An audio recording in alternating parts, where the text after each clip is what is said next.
षड दर्शन भारत के प्राचीन भारतीय संस्कृति में षड दर्शन का बहुत ही महत्वपूर्ण स्थान है। दर्शन का मतलब होता है विचारधारा। ये 6 फिलॉसफी हैं प्राचीन भारत के, और इन 6 दर्शन का बहुत अधिक महत्व है भारतीय साहित्य में। तो हम लोग जानेंगे ये षड दर्शन क्या क्या है। तो पहला सांख्य दर्शन,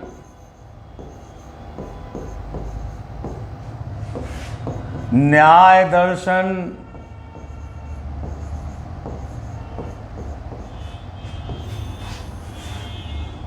योग दर्शन,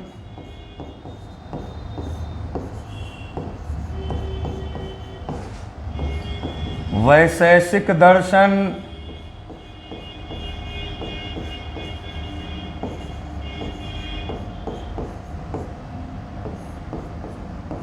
पूर्व मीमांसा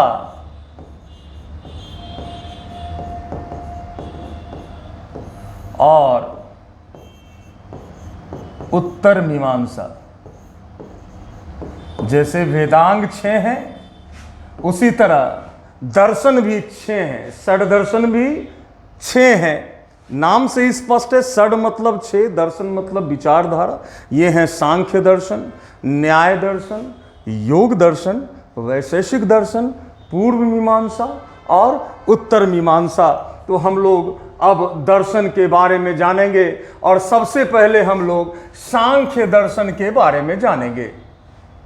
सांख्य दर्शन के प्रणेता थे कपिल मुनि। सांख्य दर्शन के प्रणेता कपिल मुनि को माना जाता है, और इस दर्शन से संबंधित जो सबसे प्राचीनतम पुस्तक है वो है सांख्य कारिका। सांख्य कारिका जिसकी रचना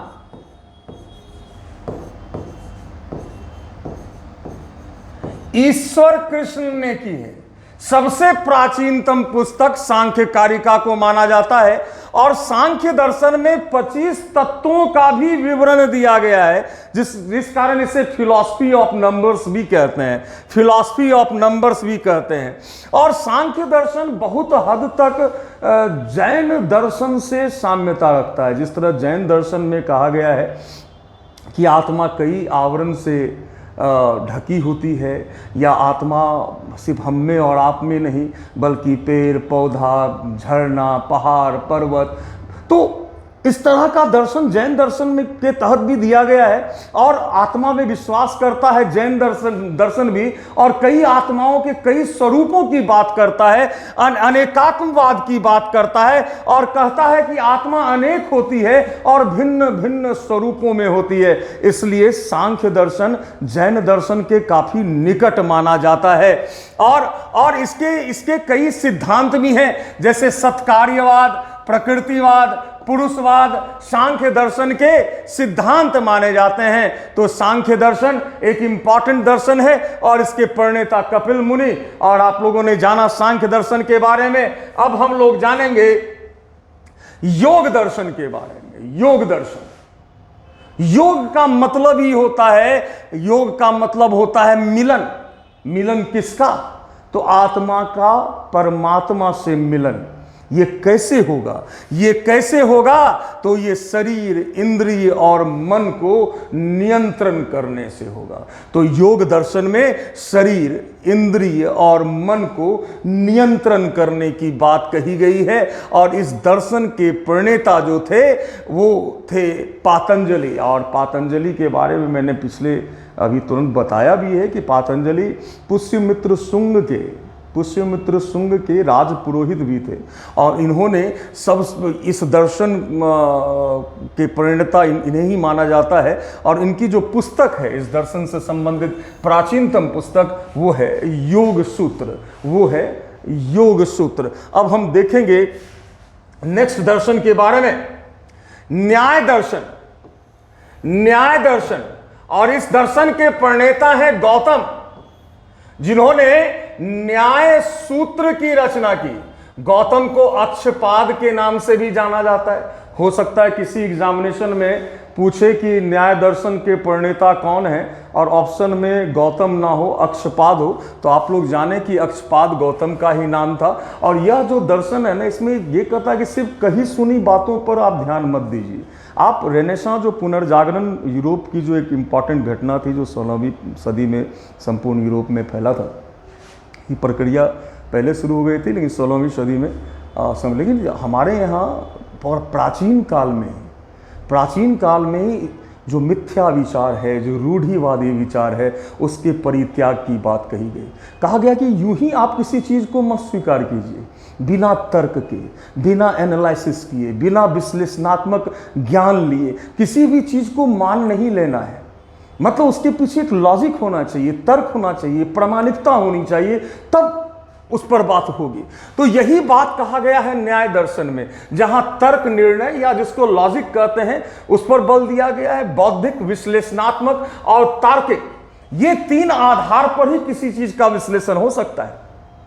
और न्याय दर्शन जो है वो ईश्वर की सत्ता में पूर्ण विश्वास करता है। और न्याय दर्शन पर टीका भी लिखा है वात्स्यायन ने, जिसका नाम है न्याय भाष्य।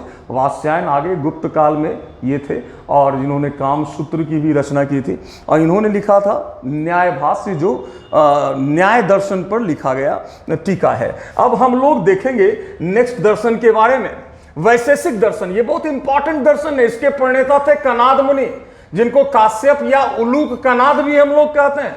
और ये बेसिकली एक परमाणु दर्शन है। और इस दर्शन पर लिखी गई सबसे प्राचीन पुस्तक है वैशेषिक सूत्र। और इसी वैशेषिक सूत्र पर प्रशस्त पाद ने टीका लिखा था, जिसका नाम है पदार्थ धर्म संग्रह। और यह दर्शन ईश्वर, आत्मा और कर्म सिद्धांत पे विश्वास करता है। इनका मानना है कि ईश्वर जो है वो सर्वज्ञ है, वो अनंत हैं। जो परब्रह्म है वो सर्वज्ञ हैं, यहाँ वहाँ हर एक जगह कण कण में व्याप्त हैं, पूर्ण हैं और अनंत हैं, उनका कोई अंत नहीं है। इस तरह के सिद्धांत का, इस तरह के विचारधारा का प्रतिपादन वैशेषिक दर्शन में कहा गया, जिसे हम परमाणु दर्शन भी कहते हैं। एटॉमिक थ्योरी का सबसे पहले इसी दर्शन से पता चलता है, वैशेषिक दर्शन से, इसलिए इसे परमाणु सिद्धांत भी कहते हैं। अब हम लोग जाएं, जो लास्ट दर्शन है मीमांसा का। मीमांसा का मतलब वेद की मीमांसा की बात कही गई है। ये दो हैं, पांचवा इसको आप मान सकते हैं दर्शन, पूर्व मीमांसा, और ये छठा उत्तर मीमांसा। पूर्व मीमांसा में वेद को प्रतिष्ठित करने का काम किया गया है, वेदों से संबंधित बातें उसको स्थापित करने की बातें कही गई हैं। और इसके प्रणेता थे सबर स्वामी पूर्व मीमांसा के प्रणेता थे। और इस पर लिखी गई जो प्राचीनतम पुस्तक है वो है जैमिनी सूत्र। उसी तरह उत्तर मीमांसा में उपनिषद को प्रतिष्ठित करने की बात कही गई।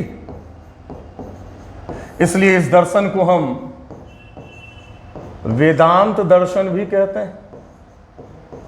और इसके प्रणेता थे बौद्धरायण और गौरपाद। इस तरह से आप लोगों ने 6 दर्शन के विषय में जाना, और यहाँ से इसको जानना बहुत जरूरी है। 6 दर्शन की बहुत अधिक महत्ता है भारतीय इतिहास में, और खासकर जब आप लिटरेरी सोर्सेज के बारे में पढ़ते हैं, तो जैसे आपने वैदिक साहित्य पर वीडियो देखा, उसी तरह उसी से रिलेटेड है। उसी के बाद के चरण में वेदांग की भी रचना हुई, षड्दर्शन का महत्व है। अगले वीडियो में मैं आपको पुराण के बारे में बताऊंगा, महाभारत, रामायण, उपवेदों के बारे में बताऊंगा, जिसको जानना बहुत ज़रूरी है। यहाँ से बहुत अधिक प्रश्न भी आते हैं। तो नेक्स्ट वीडियो को देखने के लिए आप लोग प्लीज़ सपोर्ट करें। और सपोर्ट इसलिए भी करें, जब तक आप लोग हमारे वीडियो को नहीं देखेंगे, मेरा जो उद्देश्य है वीडियो बनाने का, यूट्यूब चैनल पर आने का, वो उद्देश्य पूरा नहीं होता अगर आप लोग इस चैनल को सब्सक्राइब नहीं करते हैं।